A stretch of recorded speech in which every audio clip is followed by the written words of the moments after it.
오늘 말씀의 제목은 우리를 응원하시는 하나님입니다. 2019년 5월 18일, 어제가 5월 18일이잖아요. 딱 5년 전입니다. 5년 전에 강원도 평창, 어제 저희가 강원도 갔다 왔는데 강원도 평창 종합운동장에서 아마추어 축구 리그가 있어요. 우리나라가 K1, K2, K3 다 있거든요. 그중 K3 리그 베이직. 그러니까 이렇게 사실은 직업도 갖고 있는 사람들이 축구 경기를 하는 일이 많이 있는 그런 3부 리그입니다. 거기서 평창 FC랑 고양 시민축구단, 고양시 알죠? 고양시. 여기 서울 위에 있는 고양시 축구단에서 축구 경기가 열리고 있었습니다. 근데 사실 우리나라 3부 리그면요, 팬들이 별로 없어요. 그냥 사실 자기가 좋아서 하는 경우가 많이 있거든요. 프로가 아니니까. 그런데 원정까지 갔어. 그러면은 얼마나 축구 선수들이 응원한 사람이 별로 없겠죠. 가족들도 맨날 쫓아다닐 수도 없고. 심지어 그 경기장이요, 고양시에서 차로 4시간이 넘게 걸리는 축구장입니다. 그러니까 더 그렇죠. 근데 완전히 숲속에 있는 축구장인데 경기가 시작을 했어요. 그래서 당연히 사람이 없을 줄 알았죠. 아무도 없을 줄 알았어요. 근데 경기를 시작하니까 어디선가 두둥 두둥 둥 고! 야! 두둥 두둥 하면서 응원하는 소리가 들리는 거예요. 그 팀을 위해서 단 한 사람이 고양시에서 차를 4시간 넘게 운전해서 온 거예요. 이쪽 끝에서 저쪽 끝까지 고양시 현수막을 쫙 걸어놓고 혼자서 목이 터져라 응원하는 겁니다. 근데 이게 재미있는 게 지금 고양시 팀이요, 엉망입니다. 왜냐? 2019년 시즌이 시작되고 7경기 동안 단 한 번도 못 이겼어요. 7연패, 8번째 경기입니다. 그리고 차로 4시간 넘게 가야 되는 강원도 숲속에서 경기하는데 한 명의 팬이 온 거예요. 그 한 사람이 온 힘을 다해서 응원합니다. 우리 팀 이겨라 하면서. 진짜 그 두둥둥 북치는 소리가 들리는데도 뭉클하더라고요. 야, 그 한 사람이 얼마나. 그 선수들의 기분은 어떨까요? 선수들도 여기까지 우리를 와서 응원해준 한 사람이 있네? 얼마나 힘이 났을까요? 진짜 혹시 여러분에게도 그런 한 사람의 팬이 있다면 어떨까요? 여러분 뭔가를 하고 있는데 아무도 나를 봐주지 않을 줄 알았는데 한 사람이 목이 터져라 나를 응원하고 있다면 정말 좋겠죠. 성경은 우리에게 그렇게 마지막까지 남는 단 한 사람의 팬이 있는데 그 팬이 바로 하나님이다. 하나님이 우리를 응원하신다. 그런 마음으로 우리를 격려하신다. 그렇게 하나님이 우리를 끝까지 응원한다. 그게 바로 나야. 성경에는요, 그런 말씀이 너무너무 많아요. 오늘 본문도 바로 그런 말씀입니다. 함께 다시 한번 읽어볼까요? 우리가 걷는 길이 주님께서 기뻐하시는 길이면 우리의 발걸음을 주님께서 지켜주시고 어쩌다 비틀거려도 주님께서 우리의 손을 잡아주시니 넘어지지 않는다. 이 말씀에서 우리가 알 수 있는 것이 세 가지가 있습니다. 첫 번째, 우리를 지켜봐 주시고 우리를 지켜주시고 넘어지지 않게 우리를 붙잡아 주시려면 첫 번째 뭘 하셔야 됩니까? 우리를 항상 지켜봐 주신다는 거죠. 항상 보고 계신 거예요. 마치 어린이집에서 어린이 선생님이 아이를 항상 주목하고 있는 것처럼 한시로 눈을 뗄 수 없거든요. 두 번째는 우리를 항상 지켜주신다. 넘어지지 않게 보호하신다. 그리고 우리의 삶을 평가하신다. 우리가 잘하고 있는지 못하고 있는지. 첫 번째는 바로 하나님이 우리의 삶을 지켜봐 주신다는 겁니다. 그 대표적인 친한파의 일본 교수 중에 오구라기조라는 교수님이 계십니다. 이분이 이제 한국에 대한 글을 많이 쓰세요. 근데 이분이 이제 서울대에서 철학을 8년인가 공부하시고 미국에 가서 강의를 하시는 분이십니다. 근데 이분이 이런 얘기를 합니다. 한국 사회는 사람들이 화려한 도덕 쟁탈전을 벌이는 하나의 거대한 극장이다. 이게 무슨 말인지 알겠습니까? 한국 사람들은 쉽게 말하면 남의 눈을 엄청 의식하는 사람들이라는 거죠. 자기가 볼 때 그렇다는 거예요. 외국 사람들 중에 한국에 와서 한국을 경험했을 때 외국에 있는 학자들이 한국에 대해서 이런 비슷한 평가를 하는 글들이 꽤 인터넷에 많이 있습니다. 서로가 서로를 계속 눈치 보고요. 남에게 대해서 평가하고 남의 시선을 너무 많이 의식하는 문화가 한국에 있지 않냐. 너무 체면을 차리고 이런 게 있지 않냐. 그런 얘기들이 많습니다. 물론 남을 배려하는 건 좋습니다. 남을 해끼치지 않고 이렇게 마음을 불편하지 않게 하려고 하는 건 되게 좋은데 너무 쓸데없는 것까지 남의 눈치 많이 보는 문화가 있지 않나. 저는 둘 중에 하나예요.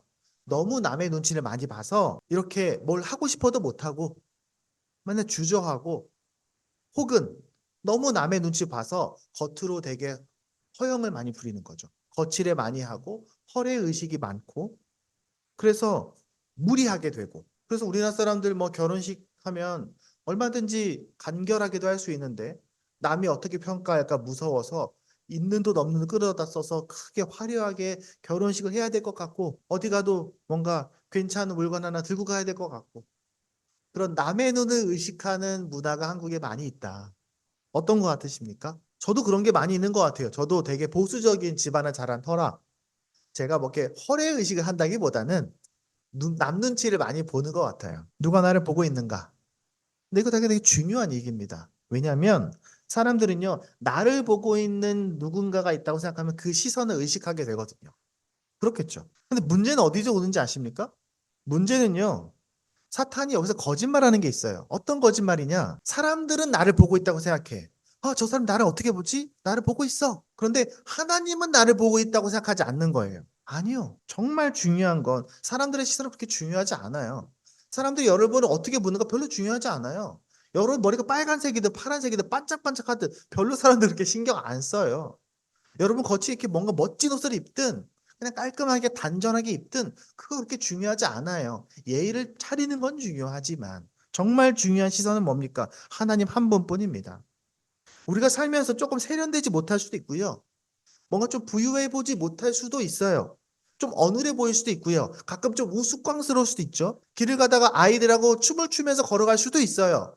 하지만 정말 중요한 건 하나님의 시선입니다. 유명한 기독교 작가 중에 오스기니스라는 사람이 있습니다. 이 사람이 쓴 책 중에 세계적인 베스트셀러가 소명이라는 책입니다. 가능하면 우리 아이들도 그런 책 한번 읽어보면 좋겠어요. 근데 그 책에 이런 말이 나와요. 가장 위대한 행위는 유일한 청중 앞에서 행한 것이다. 유일한 청중. 나를 보는 딱 한 명. 아까 축구장에서 단 한 명의 팬.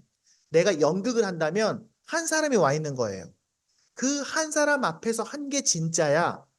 그거면 충분해. 그 유일한 청중의 눈이 띄고 그분의 칭송을 받는 자는 그 이하의 다른 청중에 대해서는 신경 쓰지 않아도 돼. 남는 신경 쓰지 마. 그런데 너를 보고 있는 단 하나의 시선, 하나님의 시선만은 좀 신경 써. 그게 제일 중요한 거야. 근데 어떻습니까? 하나님이 우리를 보고 계셔. 하나님이 나를 보고 계시다고? 불안합니까? 두렵습니까? 걱정됩니까? 사실 하나님 잘 몰라서 그래요. 처음에 우리가 신앙을 가지면요. 하나님이 얼마나 대단하신 성경에 써 있고요. 목사님이 막 하나님 훌륭한 분이다. 창조자다. 이렇게 얘기하면요. 좀 무섭습니다. 하나님 나를 보고 계셔? 아, 나 좀 안 보였으면 좋겠는데? 그런데 정말 우리가 성경을 읽고 기도를 하고 묵상하면서 하나님을 더 잘 알게 되면 알게 됩니다. 그분이 나를 보고 있다는 것이 얼마나 편안하고 얼마나 안정적이고 얼마나 위로와 격려가 되는지. 우리 엄마 아빠들은 어린이집에 아이들 공연한 거 다 기억할 거예요. 저희도 영상을 다 갖고 있습니다. 어린이집에서 한 아이가 공연하기 위해서 앞에 쫙 나왔습니다. 그러면 아이들은 어떻게 합니까? 엄마 아빠를 찾아요. 엄마 어딨지? 아빠 어딨지? 근데 막 앞에서 막 어른들이 막 가득 있잖아요. 그 아이가 불안해할 수 있습니다. 어떻게 해야 되지? 어떻게 해야 되지? 우물쭈물하다가 아빠 눈이 딱 마주치면, 엄마 눈이 딱 마주치면 그 아이는 어떻게 할까요? 신나서 춤을 추겠죠. 엄마가 나 보고 있네.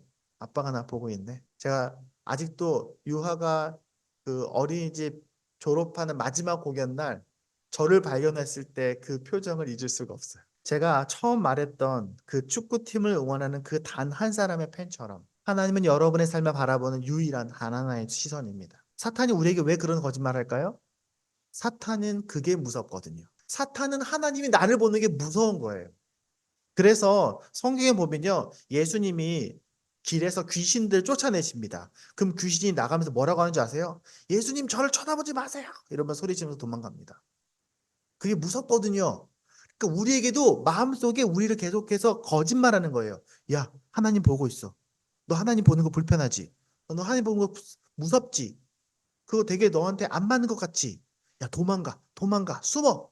라고 우리에게 거짓말합니다. 아니요. 하나님은 우리를 무서운 눈으로 보시는 분이 아닙니다. 부모 앞에서 즐거워 춤을 추는 아이처럼 우리를 바라보는 존재가 우리를 정말 사랑하신 그 하나님 한 분뿐이라는 것을 우리는 먼저 기억해야 됩니다. 아, 하나님 한 분만의 시선이 중요하고 그분이 나를 보고 계시구나. 그리고 그 안에서 우리는 기쁨과 자유를 느낄 수 있어야 됩니다.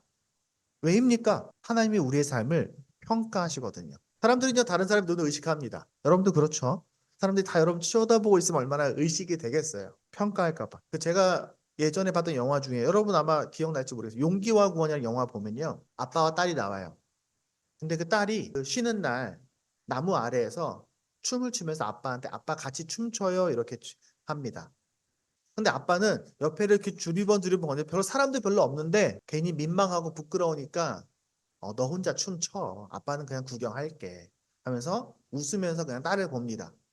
딸은 그냥 혼자서 거기서 춤을 춰요. 막 이렇게 춤을 추는 게 아니라 이렇게 그냥 가볍게 이렇게 빙글빙글 도는 춤 있잖아요. 그런 춤을 춥니다. 그리고 나서 그 영화를 아마 기억날지 모르겠는데 그리고 그 딸이 아빠가 본 마지막 장면이죠. 그 딸이 이 세상을 떠나고 나중에 아빠가 울면서 그 자리에서 혼자 똑같이 춤을 춥니다. 그리고 후회해요. 내가 왜 그때 같이 춤추지 못했을까? 사실요, 사람들은요, 우리를 평가합니다. 맞아요. 평가해요. 근데 별로 알지도 못하면서 평가를 합니다. 내가 진짜 누군지, 내가 어떤 삶을 살았는지, 내가 진짜 어떤 마음을 갖고 사는지, 내가 얼마나 노력하고 있는지 잘 모르면서 나를 평가해요. 사람들은요, 우리를 잘 몰라요. 정말 평가는 누가 해야 됩니까? 우리를 잘 아는 사람이 평가를 해야 돼요. 정말로 공정하고 정의롭게 평가할 줄 아는 평가의 능력이 있는 사람 평가를 해야 돼요. 그리고 그 평가의 결과에 대해서 책임져 주는 사람이 평가하는 거예요. 여러분 학교 선생님이 여러분에게 점수를 줍니다. 너는 A야, 너는 B야, 넌 C야. 그 교수님이 왜 그렇게 평가할 수 있습니까? 그분은요, 그 학생의 결과를 가장 잘 알아요. 그 학교에서 가장 전문가예요. 또 그 학생의 평가에 대해서 지금까지 열심히 가르쳤어요. 그리고 마지막에 그 평가에 대해서 책임을 져요, 교수님이. 내 이름을 걸고 평가하는 거니까. 한 소녀가 유명한 오케스트라에 피아노로 입단 시험을 봅니다. 불안하잖아요? 그래서 그 소녀가 동네에서 클래식을 엄청 좋아한다는 아줌마를 불러다 놓고 아줌마 저 한번 들어봐 주세요. 옆에서 열심히 피아노를 칩니다. 그 아줌마가 이렇게 말합니다. 잘 모르겠는데 내가 들었던 클래식 그게 훨씬 좋았는데 이러면서 굉장히 좀 부정적인 평가를 합니다. 그러니까 그 아이가 좀 불안하니까 동네에서 피아노 좀 오래 쳐는 언니를 또 부릅니다. 언니 나 이번에 시험 보는데 한번 들어봐줘. 열심히 연주를 합니다. 그러니까 그 여자가 그 언니가 이렇게 듣더니 글쎄 뭐 그렇게 잘하는 것 같지는 않은데 너 그렇게 유명한 오케스트라에 들어갈 수 있겠어? 이렇게 하고 갑니다. 그런데 만약에 그녀가 오케스트라에 들어갔는데 그 오케스트라의 단장이 지휘자가 책임자가 찬사를 보내면서 우리와 함께하겠다고 계약을 한다면 그 앞에 있었던 그 동네 아줌마 동네 언니 뭐가 중요하겠습니까? 하나도 안 중요해요. 우리 삶의 진짜 평가는 누가 합니까? 오직 하나님 한 분만 하는 겁니다. 그분만이 우리를 가장 잘 아시고 그분만이 우리를 가장 정확하고 가장 정의롭고 공정하게 우리를 평가할 수 있는 능력이 있는 분이에요. 너가 잘하고 있어. 너가 못하고 있어를 평가할 수 있는 하나님 한 분밖에 없다고요. 그런데 그런 하나님이 어떻게 우리를 평가하십니까? 너의 모든 약점, 너의 모든 부족함 내가 다 품어주고 너를 평가할 거야. 하나님은 그런 분이십니다. 성경 우리 그렇게 말합니다. 그리고 어디까지 내가 십자가를 져서라도 너에 대한 평가를 완벽하게 내가 메워주겠어. 너는 마음껏 해. 내가 너를 평가할 거야. 이 세상 최고의 권위자가 내가 너를 평가할 건데 누가 너를 감히 평가하겠어? 오케스트라 단장이 평가하는데 동네 아줌마 평가가 뭐가 중요하냐는 거죠. 그런데 나는 말한다. 나는 너를 인정해. 나는 너를 받아준다. 너는 의롭다. 너는 나의 자녀다. 나는 모든 의로움으로 너를 품을 거다. 나의 십자가가 너에 대한 나의 평가다. 하나님이 우리를 이렇게 평가하시는데 누가 감히 나를 평가하겠습니까? 고린도전 6장 11절 이렇게 말합니다. 너희 중에 이와 같은 자들이 있더니 주 예수 그리스도의 이름과 우리 하나님의 성령 안에서 씻음과 거룩함과 의롭다 하심을 받았느니라. 하나님이 여러분들을요, 잘하고 있어. 걱정하지 마. 내가 너를 잘한다고 도장 찍어줬어. 너 우리 악단에 입단시켜줬어. 너가 우리 오케스트라의 수석 피아노 연주자야. 어디 가서 쓸데없는 소리 듣고 오지 마.